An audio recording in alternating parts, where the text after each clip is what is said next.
Si hay un delito que mezcla creatividad, paciencia y mucha cara dura, ese es el blanqueo de capitales. No hablamos solo de narcotraficantes con maletas llenas de billetes ni de mafiosos en casinos de Las Vegas. Hoy en día, lavar dinero es un arte global que pasa por bancos, inmobiliarias, obras de arte, criptomonedas, videojuegos y hasta el metaverso. El blanqueo es el motor invisible del crimen organizado. ¿De qué sirve traficar drogas, vender armas o corromper gobiernos si luego no puedes gastar el dinero sin que salten las alarmas? Desde hace décadas, los delincuentes se las han ingeniado para inventar nuevas lavadoras para su dinero sucio. Este viaje es una historia cronológica. Vamos a recorrer cómo el blanqueo pasó del efectivo y las fichas de casino al Bitcoin y los NFTs. Años 80-90, el reinado del efectivo. En los años 80 y 90, el dinero en efectivo era el rey absoluto del blanqueo. No había blockchain, ni big data, ni inteligencia artificial, solo billetes, maletas y mulas financieras. Los narcos dividían su dinero en pequeños depósitos para no despertar sospechas. A este método se le llamó pitufeo.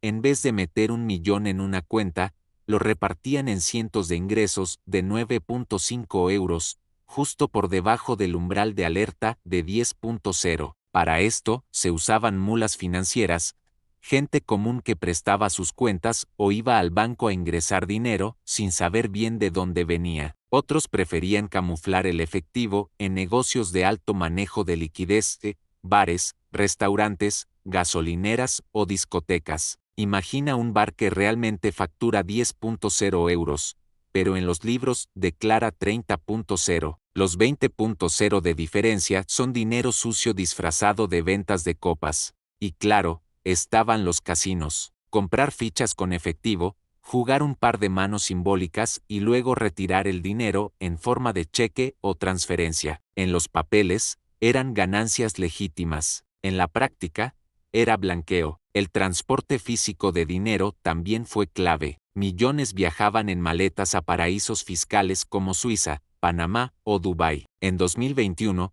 la policía española detuvo a una red que llevaba maletas cargadas de euros hasta Dubái para blanquear dinero del narcotráfico. La compra de bienes de lujo cerraba el círculo: relojes Rolex, diamantes, coches deportivos, activos fáciles de mover y revender para justificar ingresos limpios. Casos emblemáticos de la época como la lavandería rusa 2010 a 2014 que movió 20.0 millones de dólares, o el escándalo de HSBC en 2012 que aceptó efectivo de carteles mexicanos, dejaron claro que el efectivo, aunque incómodo de transportar, seguía siendo el rey de las lavadoras. Años 90-2000, el auge de las transferencias internacionales con el crecimiento de la globalización y los bancos digitales. El efectivo empezó a convivir con un arma mucho más poderosa: las transferencias bancarias internacionales. De pronto, mover millones no requería maletas ni mulas, bastaba con bancos corresponsales, sociedades offshore y papeles bien maquillados. Los criminales crearon cuentas en paraísos fiscales como Islas Caimán, Suiza, Singapur o Panamá. Desde allí, el dinero viajaba al resto del mundo disfrazado de inversiones, consultorías o pagos comerciales. El pitufeo digital también se popularizó. Dividir 1.000.000 en 100 transferencias de 9.0 euros enviadas a distintas cuentas en varios países. Con tantas transacciones pequeñas, los sistemas de alerta quedaban desbordados. Otra modalidad fue el comercio internacional manipulado TVML. Por ejemplo, una empresa colombiana exporta café a Europa con facturas infladas al triple de su valor.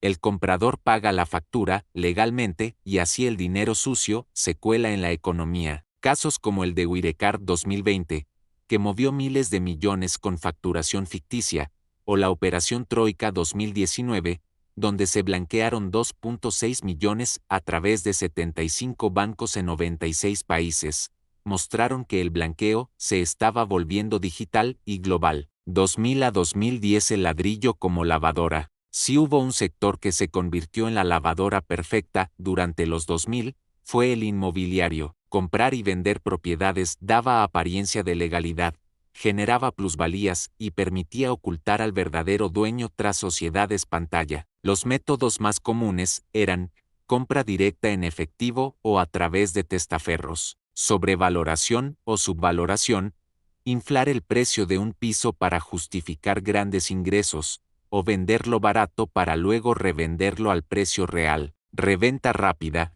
comprar y vender en pocos meses para simular inversiones legítimas, hipotecas y créditos pagados con dinero sucio, grandes proyectos urbanísticos donde el dinero del narco o la corrupción se mezclaba con licencias municipales. En España, la Operación Malaya 2006 mostró cómo el urbanismo en Marbella se convirtió en una lavadora multimillonaria. Sociedades pantalla en Gibraltar y Luxemburgo servían de fachada para políticos, empresarios y mafiosos. El ladrillo era perfecto porque además de limpiar dinero, generaba beneficios reales con la revalorización. 2010 a 2015 bancos y corporaciones bajo la lupa. La siguiente década trajo un cambio de escala.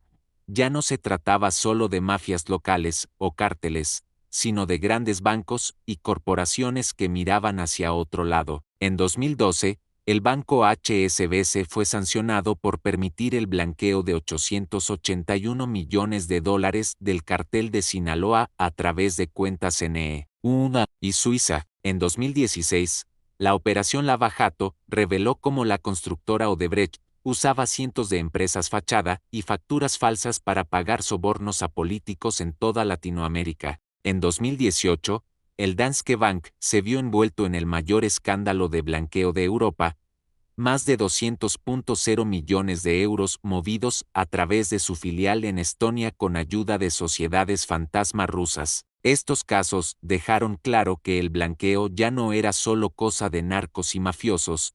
Grandes bancos y multinacionales también podían convertirse en cómplices. 2015 a 2020, la era digital comienza. La llegada de las criptomonedas cambió el tablero. Bitcoin, Ethereum y otras divisas digitales ofrecían lo que los criminales siempre soñaron: anonimato, descentralización y transferencias instantáneas sin bancos de por medio. Las técnicas eran variadas.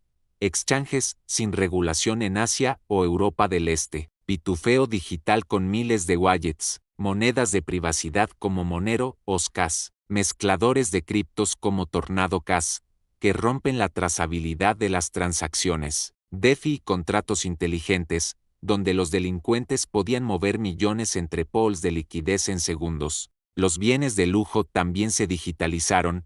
En 2022, una galería de Londres vendió una obra de Banksy por 22 millones en Bitcoin. El ransomware hizo de las criptos su sistema de pago favorito.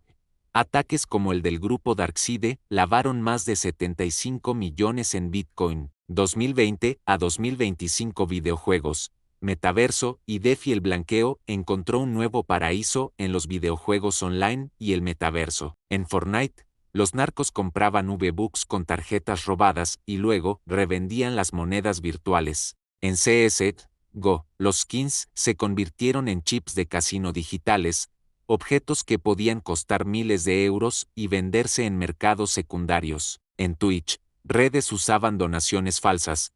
Criminales donaban dinero robado y los streamers devolvían el efectivo descontando comisión. En el metaverso, Decentraland, Sandbox, se compraban y vendían terrenos virtuales con criptos de origen ilícito. En 2022, hackers de Corea del Norte robaron 625 millones en Axie Infinity y los lavaron usando mezcladores y NFTs. Los préstamos P2P y el crowdfunding falso también entraron en juego.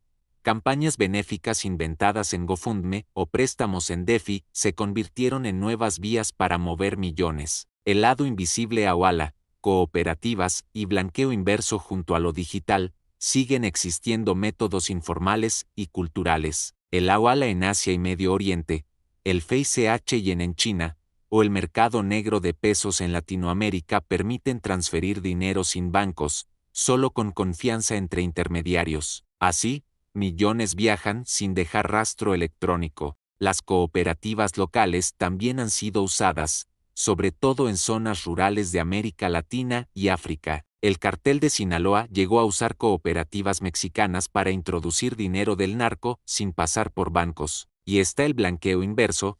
A diferencia del pitufeo clásico, aquí se introducen fondos aparentemente legales en cuentas de ciudadanos comunes que luego los retiran y entregan en efectivo a la red criminal. Una especie de lavado al revés que se usó en España en la Operación Nómina Blanca 2020, el presente y el futuro ya contra creatividad criminal. Hoy, la lucha contra el blanqueo es una carrera entre la tecnología de los criminales y la tecnología de las autoridades. Los delincuentes usan mixers, NFT, DeFi y metaversos. Las autoridades responden con inteligencia artificial, Big Data y Blockchain Forensics. Herramientas como Chainalysis, Cybertrace o Egyptic permiten seguir el rastro de fondos en blockchains públicas. La Unión Europea ha lanzado la AMLA, Autoridad Europea contra el Blanqueo, y la regulación MiCA para controlar criptoactivos. Interpol y Europol tienen bases de datos de mezcladores,